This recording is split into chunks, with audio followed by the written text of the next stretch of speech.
Hello lovelies and welcome back to my channel. Are you guys ready for spring? Are you missing spring? Are you done with winter? Because I'm kind of done with winter.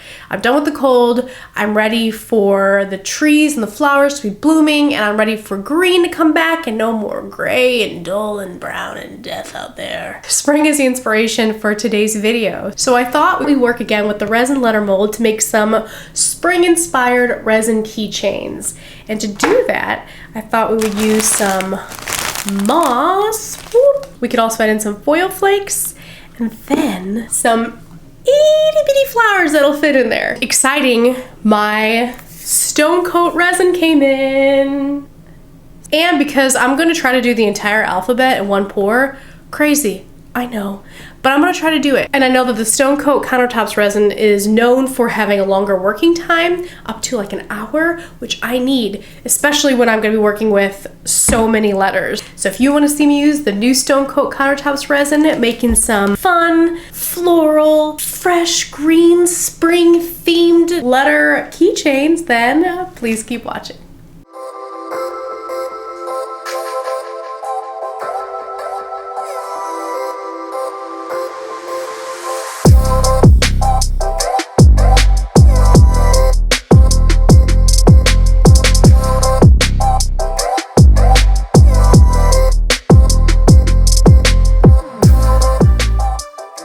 Let's hash out the plan. So we know we're going to be using the new Stone Coat Countertops art resin.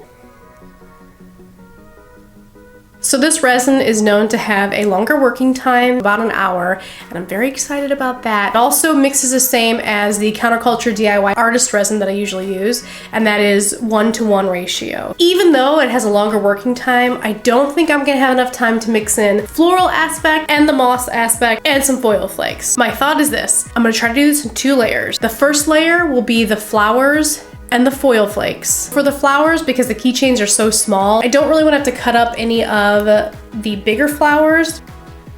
So they do have the little itty bitty ones like this, and I think that's what I might use. I can kind of cut these up and kind of sprinkle them throughout, and I just think it'll have a nice aesthetic. This is a reversed alphabet mold. When you look at the finished product, the bottom of this mold will be the front of your finished product. First step will be I'm gonna put all of my little tiny flowers already in the empty mold. Then I will mix some of my Heidi Swap foil flakes in the gold into my resin. So I'll pour that resin that's mixed with the foil flakes in, then I will kind of reposition everything with the toothpick to kind of make sure that the flowers aren't like taken over by the foil flakes, that they're kind of separated. So it won't be a lot of foil flakes in there, just enough to add a little bit of bling. For the second layer, I'm gonna mix a batch of resin, pour the resin into the mold. I just wanna add a little bit of resin to each letter. Then I will keep a separate little container of resin to the side in which I will mix in my already cut up pieces of moss so that I can dip it in the resin first and then place it in the mold. I've learned that that technique causes far less bubbles than if you try to just put this dry material and shove it down into the resin. Those bubbles that get kind of caught in there, they're really hard to get out. So that's why I'm gonna go ahead and just dip the little pieces of moss into the resin, and then I'll place it into the mold. And then once I have all my little pieces of moss in the right places, I will fill the rest up with my leftover resin, and that should be it, and then we'll see how it goes. I also want to show you how I finish my keychain. I will do the demolding part, and then after that I am going to show how I finish the edges, because they come out pretty sharp. Like, these can be violent keychains. These aren't meant to be self-defense keychains. I will do that video once, you know, AliExpress sends my stuff. And then I'll show you how I drill in my hole, put in my eye hook, and then finish the rest of the hardware so you can see what the finished product is. Let's do this.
You guys know what time it is? It's demolding time. The best time of all times. I have a lot I want to talk about, but we'll do that afterwards. Let's get to the good stuff. Here we go. Oh, you can see it on this side. Oh, it totally looks spring garden-y. Ew, yes. I just got possessed by a southern belle, I think. Ooh, please come out and show them to you. All right, focus. Oh, yes, totally garden-y. Oh, I think they turned out great. Don't mind my terrifying nails. Oh, it's so pretty, and the little bitty flowers and the little gold flecks. Yes. Yes. B's kind of B, if you know what I'm saying. It's difficult to come out. Oh, sorry, I looked at it before you got to see it. That was rude. I apologize. But I love these. This is exactly what I was imagining. You get the texture of that moss, and then you get the little flowers and the little gold foil flecks. These are my favorite. They turned out amazing.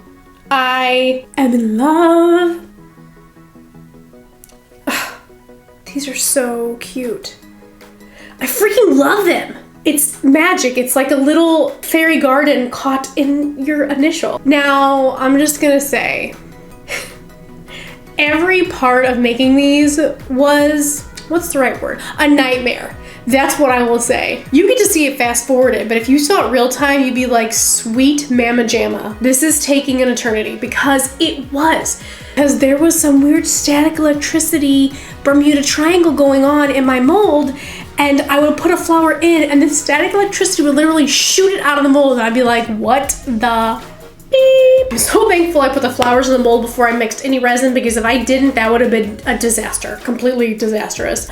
I cursed a few times. It was horrible. But it's okay, because the flowers went in, so awesome.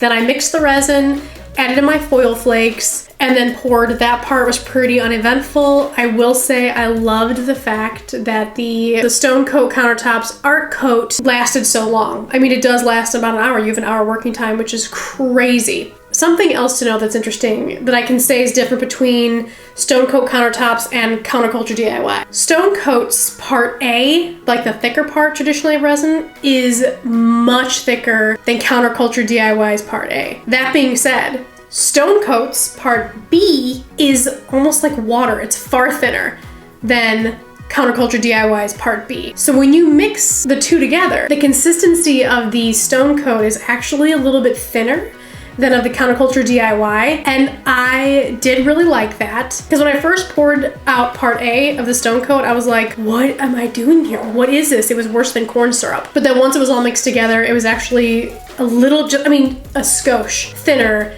than the counterculture DIY. But interestingly enough, it did not react as well to a heat gun when trying to pop those little bubbles. I have no idea what that's some sciencey thing that has to do with whatever magic is in resin, I don't know. Even though it was a little bit thinner, the heat gun didn't penetrate it as well to release bubbles. It was a mystery, but I did love the working time that I got, which was about an hour. It didn't take me anywhere near an hour to get the foil flakes in place. Now, I hope somebody, when they first watched the intro, thought to themselves when I said, I'm gonna do the entire letter tray. I would love to hear from those of you who said, Steph, do you not learn from the last time you did this and from other times that you've done this that it doesn't work in just one? Now, that being said, I did not have to do more than one mix thanks to the amazing working time of this resin, but it was too much. I bit off more than I could chew. If I do this again, I would maybe do 10 letters at a time so that I'm not struggling, because when it came to the second part, their little greenery or little moss here, I started off first of all with these pieces were too big. So they're kind of rigid, and some of these bigger pieces, they don't want to bend. So like I would try to push it in the mold, it doesn't want to bend, and it comes out of the mold. On the back, I'm gonna have to sand these down so you can see how it's not flush. So that was really frustrating, trying to get those pieces in. And it took so long because I'd cut bigger pieces that I was trying to like find a way to fit these bigger, more complex pieces into my letter. 8 or 9 letters in, I just took a scissors to my thing and just was like chop, chop, chop, chop, chop to try to make much smaller pieces. pieces, and that way I could fill in as I go, and that worked so much better. I wish I had just done that in the beginning because I wasted so much time in those first 9 or so letters trying to get these bigger pieces in. It's kind of an art form, right? You have to fit the pieces into the letter, which was kind of fun. It was like Tetris or like a little puzzle. But in the back of my mind, I'm like, sure, you've got an hour, but you already spent like half of it on those first 9 letters trying to fit all those pieces in. So then I kind of started getting nervous. Then the resin did start to thicken up a little bit, and that made it so much more difficult because then more resin was attached to the green pieces. Then my pieces were overflowing. As you saw, I was trying to like dig out some of the resin away from them because they were overflowing the letter shape. Needless to say, I should not have done the entire alphabet, but I wanted to do the entire alphabet for you guys, and I was like, yeah, I got this. No. No, no, no, no. So I'm gonna continue showing all the letters, and then we'll get into the finishing steps.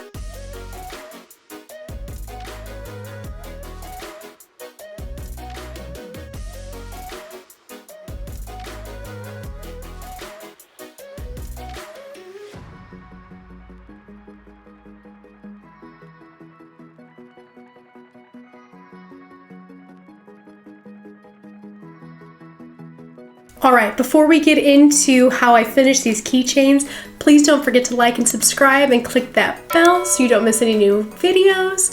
And let's do this. Let's get into some power tools. When you're standing, safety first.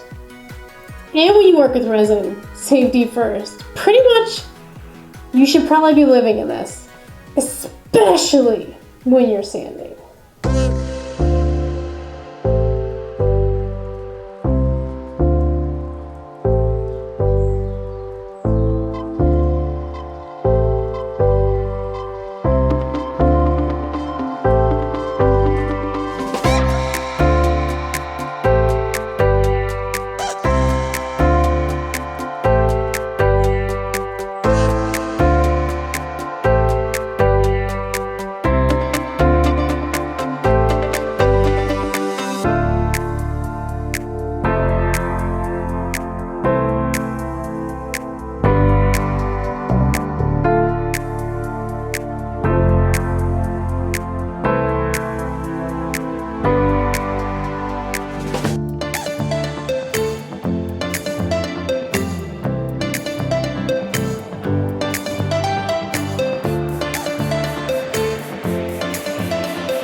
Guys, that's it for this video. I know it was a marathon. I did just want to give you an update that I will be changing my video release day from Mondays to Wednesdays. I'm going to switch it up a little bit. I think Wednesday might work better with my schedule and the things that I have kind of going on in my life too, so hopefully you guys are cool with that. Also, this is blowing my mind. I have 300 subscribers. What? Thank you so much. I'm sorry for making this video longer, but I can't help it. I have to say it.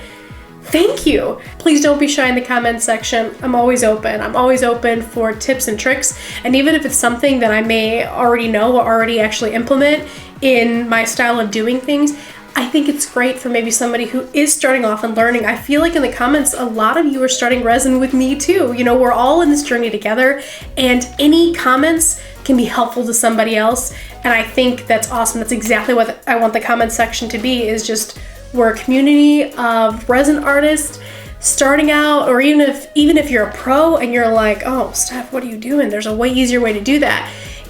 If you let me know, that could let 300 other people see and know. And well, more than that, obviously, not only subscribers can read the comments, but that's the whole point of the thing, is that we're a community, we help each other out. So I love all the wonderful helping comments that I've been receiving. It's a beautiful thing. It's exactly kind of what I want this channel to be and what I want our community to be. I am so humbled and honored that all of you want to be on this journey with me. It really is. It means a lot, and it's a lot of work, and it's worth it. Oh my God, why am I getting emotional?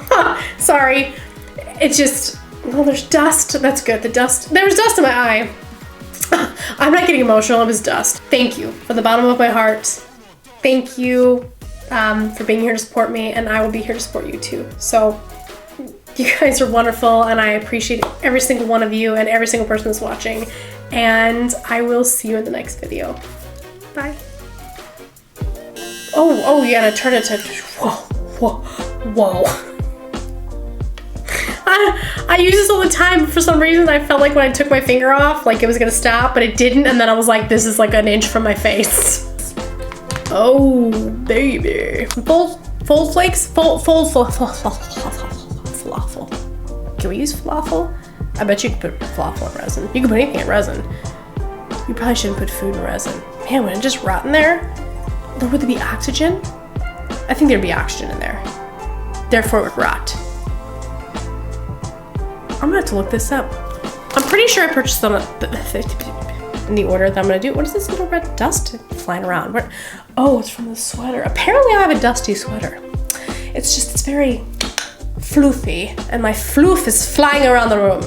I don't know why I had an accent just then. And I'm not trying to cause a fire today. You know, let's just keep it simple. 2021, it's all about simple and fire-free craft room. I'm gonna try to remember to be sure to make sure. Like I'm gonna really make sure. Like I'm going to be sure to make sure. I mean, I gotta be real sure about this, guys. I gotta be real sure. What am I talking about? Oh, we're good. Oh, Carrie D143 is a new subscriber. Thank you, Carrie D. Oh, light. Should have been there, light. Should have known better. This is a dangerous craft room. Anything can happen in here. This ain't your mama's moss. This is super moss. Da-da-da-da! Super! All the other mosses look up to this moss. This is the king of the mosses. Am I advertising moss right now? Go hard or go home, right? Isn't that what we're supposed to do? The consistency. Okay, sorry. I had like a little spasm there, just of excitement. My chair's rolly. I'm just doing a little dance. It's my happy demolding dance. There we go. That's the ticket. Now we're cooking with gas.